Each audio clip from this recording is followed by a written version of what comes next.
Dá-me, filho meu, o teu coração, e os teus olhos se agradem dos meus caminhos. Isso está em Provérbios 23, 26. É um lindo convite que a palavra de Deus nos faz. Dê o coração, o resto vai junto. Os olhos ficam mirando, buscando os caminhos do Senhor. Um estudante universitário que tinha assim uma capacidade de salto em altura, estava deixando o seu técnico, professor de educação física, muito animado. E o professor então tapou as medidas e ele começou a saltar. E quando chegou a um determinado nível, o técnico se empolgou e disse: vai agora, esse é o máximo do estudante, isso daí é o recorde estudantil do país e tal. E o rapaz travou. Quando ele travou, ele disse: não consigo. E o técnico deu uma receita assim: joga o coração que o corpo vai atrás, né? O coração tem essa visão, realmente não é o coração, é a mente, é a decisão, mas aqui também está dizendo, o que Deus mais deseja de nós é o coração, porque se a gente joga o coração, o corpo vai atrás, e sempre mirando nos caminhos do Senhor. Essa é a palavra de Deus, e este aqui é o programa Reavivados por Sua Palavra, aqui da TV Novo Tempo. Nós temos o objetivo de ajudar você a estudar a palavra de Deus, um capítulo da Bíblia por dia. Então esse é o nosso incentivo. Estamos na TV às 6 da manhã, com um programa inédito, todo dia, não tem feriado, não tem repetição. Estamos também no YouTube, lá temos uma família grande, estamos chegando a 430 mil inscritos em nosso canal, já 500 mil, daqui a pouco 1 milhão, hein? Para a honra e glória de Deus, muita gente buscando a Bíblia. Então, se você não está inscrita ainda em nosso canal, vai lá, se inscreva. Reavivados por Sua Palavra, NT é o nome do nosso canal. Coloque esse NT no final, porque tem uns paralelos aí também.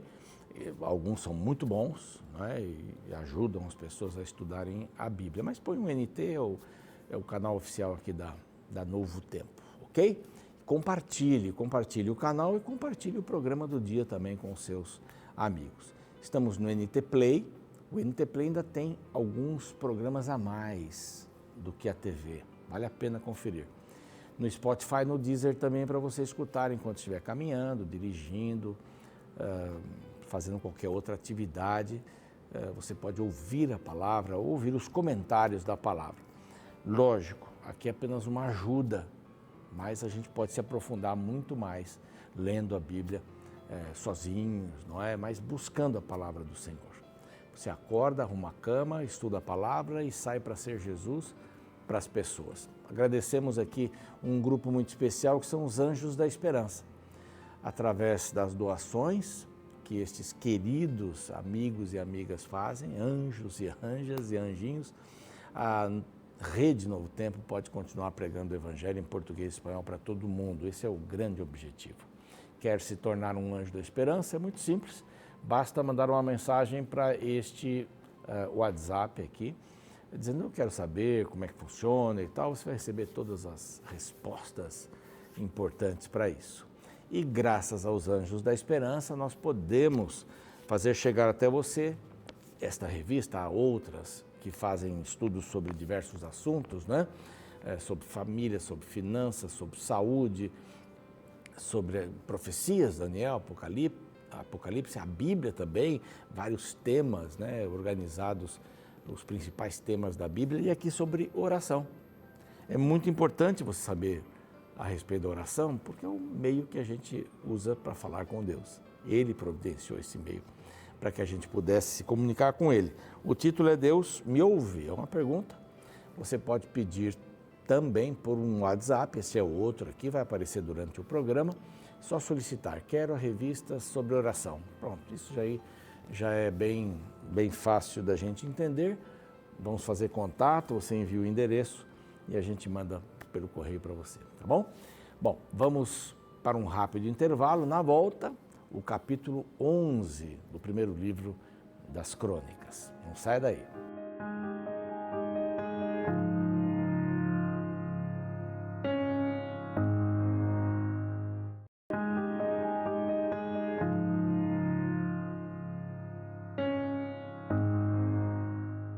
Muito bem, já estamos de volta aqui com o seu programa Reavivados por Sua Palavra, da TV Novo Tempo, a Rede Novo Tempo, através do rádio, TV, mídias sociais e cursos bíblicos. A nossa intenção aqui na Novo Tempo é fazer o Evangelho chegar para o maior número de pessoas no mundo que falam português e espanhol. Olha que desafio grande, hein? Desafio bastante grande. Agradecemos a você que apoia esta missão, esse desafio. Bom, estamos chegando agora ao capítulo 11. Nós vimos ontem a morte de Saul. Vimos várias genealogias, as tribos ali separadas. Quem está acompanhando, se você não está acompanhando, começou hoje, dá uma olhadinha nos capítulos anteriores para você entender melhor esse livro grande aqui, o livro de Crônicas, que é dividido em duas partes, né? Mas a intenção do cronista é fazer uma linha de Adão até Davi, não é? E passando também pelos reis de Israel até o cativeiro e depois de 70 anos a volta para Jerusalém. Essa é a ideia, essa é a pegada aqui do cronista, que pode ter sido Esdras. Quando você termina o livro, o segundo livro de Crônicas, você vê que há uma sequência em Esdras, imediatamente. Termina lá com o decreto de Ciro, Esdras começa com o decreto de Ciro. É bem provável. E foi um livro escrito para os judeus depois do cativeiro babilônico. Não existia mais Israel, o norte. As tribos lá que haviam se fixado desapareceram com a destruição diante da Síria, né? A Síria era uma máquina de guerra e acabou com o reino do norte. Samaria ficou misturada com judeus e não judeus, por isso que os judeus do sul, né? Jerusalém e tal, não suportavam muito esses judeus samaritanos por causa dessa mistura. Em 722 houve essa queda do reino do norte.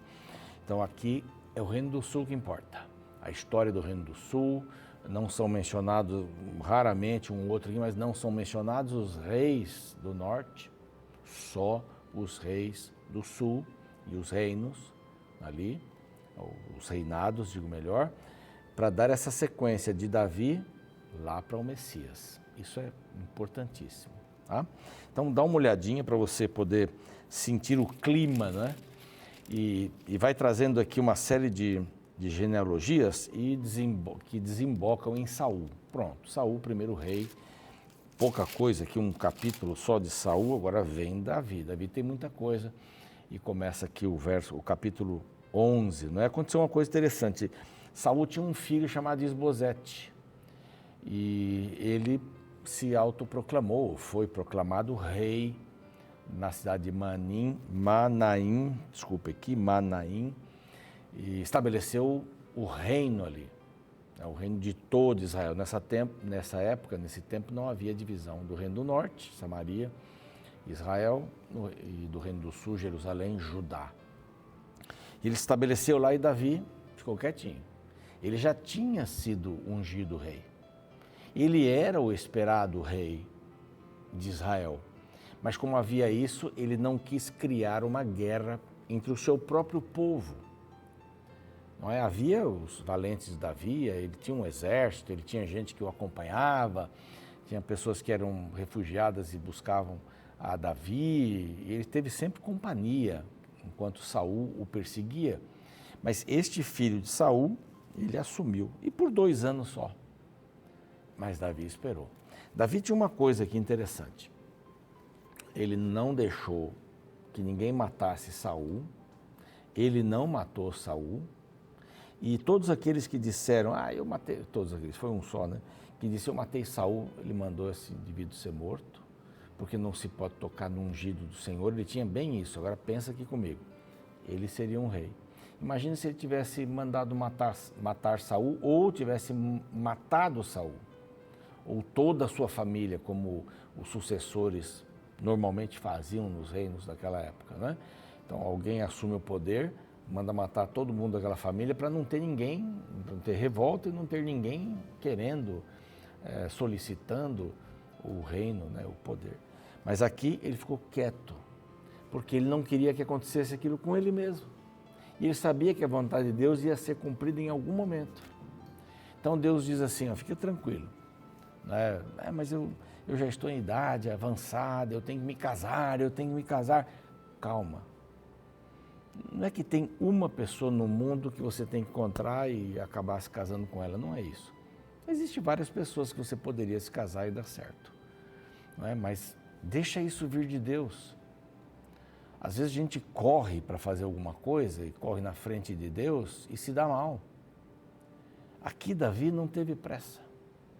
Ele ficou 2 anos esperando e ficou mais 7 anos em Judá, ali em Hebrom.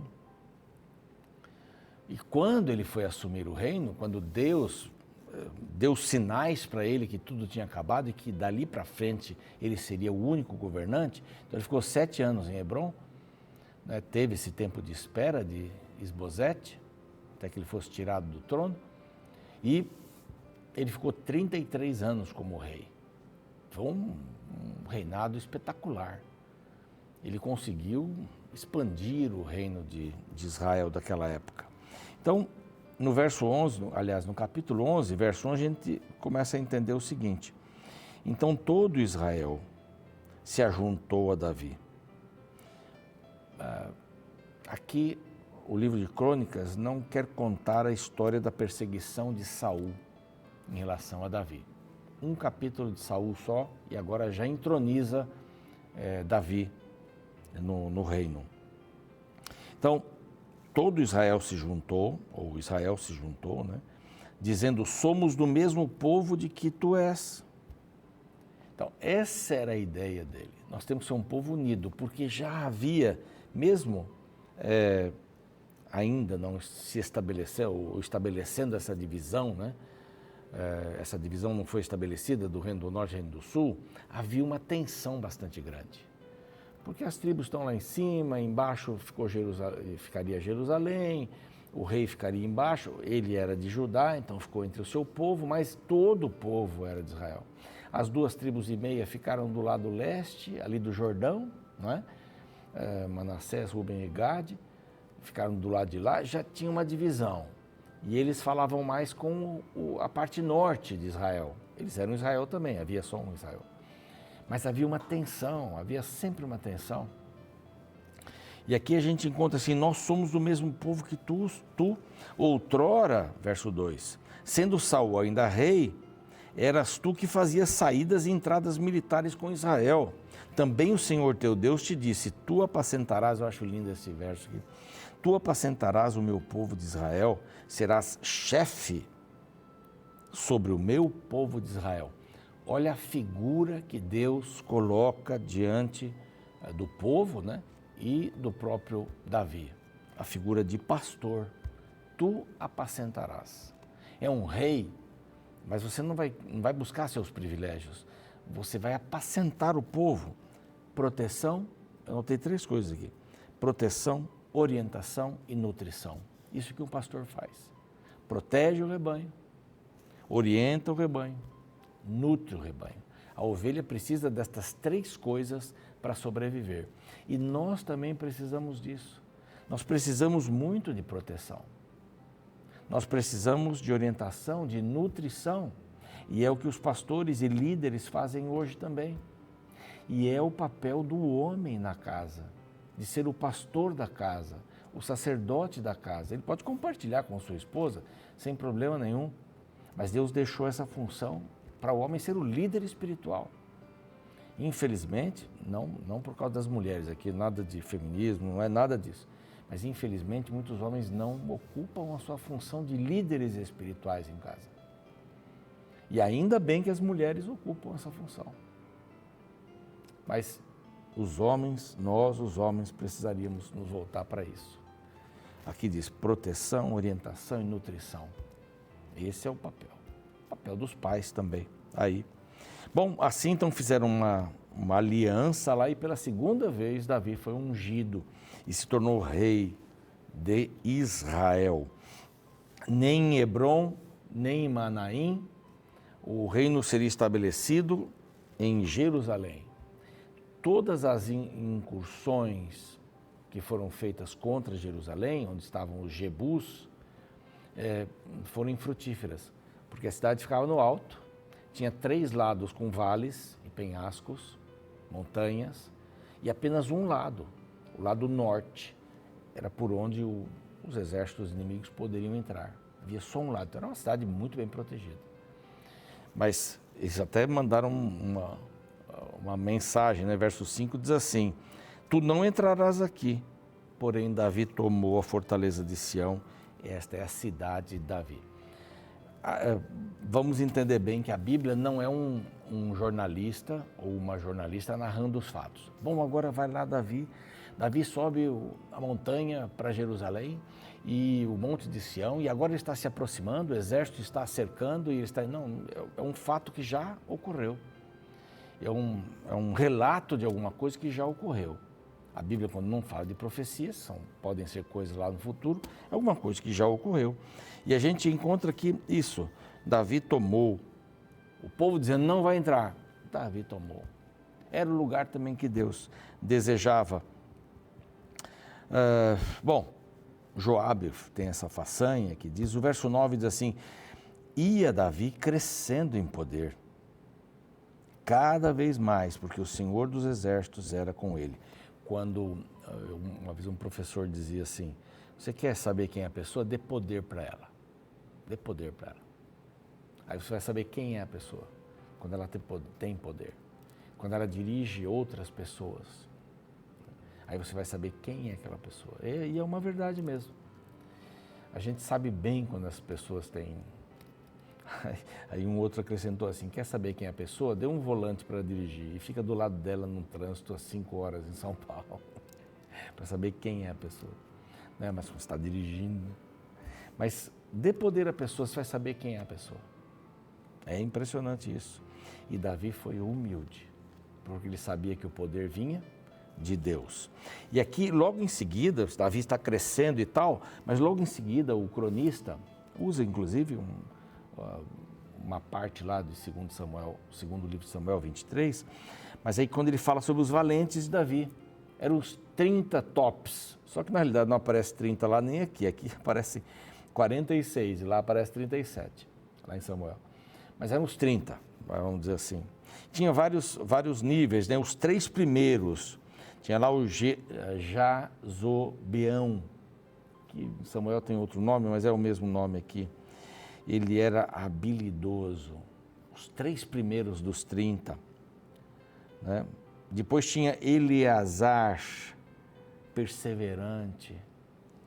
Aí tinha o segundo bloco, aqui não é mencionado o terceiro, Samuel é mencionado. Aqui o segundo bloco tem mais 3 cabeças desses 30, que eram 46 aqui, mas sem nome. Mas olha que coisa interessante, Davi, no verso, vamos ver aqui, no verso 17 diz assim: quem me dera beber água do poço que está junto da porta de Belém. Belém, a cidade dele também, cidade de Jesus, tudo ligado aqui. Mas quem me dera beber aquela água, é tão boa. E 3 desses valentes saíram, entraram, passaram pelos inimigos que estavam ali apostos para a guerra, pegaram a água e levaram para Davi. Olha que fidelidade, que lealdade. Um líder tem que inspirar essa lealdade. E Davi jogou essa água no chão. Peraí, Davi, que negócio é esse? Ele disse assim: não posso beber isso. É como se eu estivesse bebendo o sangue desses 3. Olha o sacrifício deles. Eu não posso me beneficiar do sacrifício deles. Essa é a humildade que eu falei aqui. O Senhor dos Exércitos era com ele. Não é? Esses 3 não são nem mencionados como nomes aqui. E aqui vem outros, né? Mais 2 valentes. Depois cita aqui uma série, né? De dedicar, a partir do verso 26, cita aí uma porção de valentes também. Inclusive Urias, marido de Batseba, né? É um dos valentes também dele aqui, a gente vai depois ver um pouquinho. Aliás, aqui não conta a história, até aqui não conta a história. Mais para frente aí uma alusão também eu vou fazer sobre isso. Mas a lealdade que tinham a esse Davi querido, o líder tem que ser amado, né? Todo líder que tem que impor alguma coisa, tem alguma coisa errada. O líder tem que ser amado para ser seguido. E aqui temos um tremendo de um exemplo Davi queria unificar, queria ter um povo único para poder cumprir os propósitos de Deus aqui na terra. Vamos orar? Pai amado, nós te agradecemos. Este é um momento especial de estudo da palavra e nós aprendemos aqui que Davi queria servir ao Senhor. Ele sabia que o Senhor estava à sua frente e quanto mais o seu nome era reconhecido, mais ele reconhecia o Senhor pelas grandes coisas. Então a expressão graças a Deus deve nos acompanhar o tempo inteiro. Você fez muito bem isso, graças a Deus. Você chegou a tempo, graças a Deus. Que o Senhor nos dê este reconhecimento, que tudo vem do Senhor.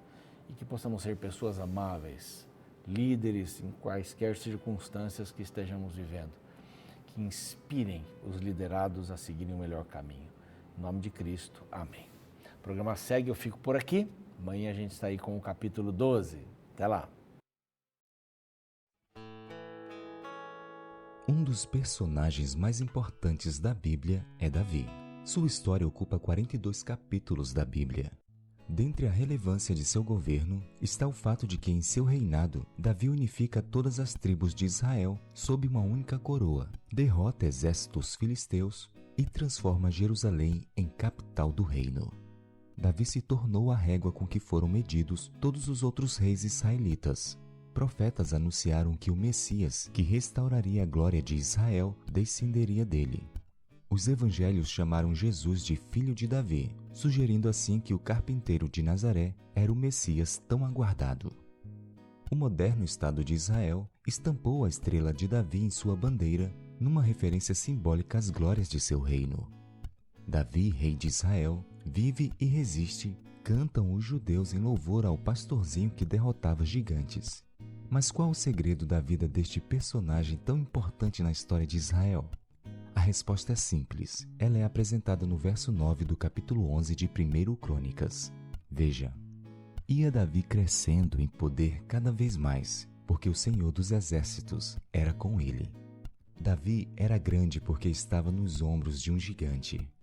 Ele não enfrentava suas lutas baseado em suas forças humanas. Ele sabia onde buscar força sobrenatural. No duelo com Golias, Davi deixou bem claro a fonte de sua força. Em 1 Samuel capítulo 17, verso 45, ele declarou ao gigante: Davi, porém, disse ao filisteu: Tu vens a mim com espada e com lança e com escudo, porém eu venho a ti em nome do Senhor dos Exércitos, o Deus dos exércitos de Israel, a quem tens afrontado. Percebe o segredo de Davi? Ele tinha uma confiança real em Deus. Deus era sua força e seu escudo, e confiando no Todo-Poderoso, foi que o simples pastor de ovelhas se transformou em um grande herói mundial. Agora o segredo de Davi não é mais segredo para você. Você já sabe a fonte da força dele. A questão agora é: você vai lutar sozinho ou vai buscar forças na fonte divina?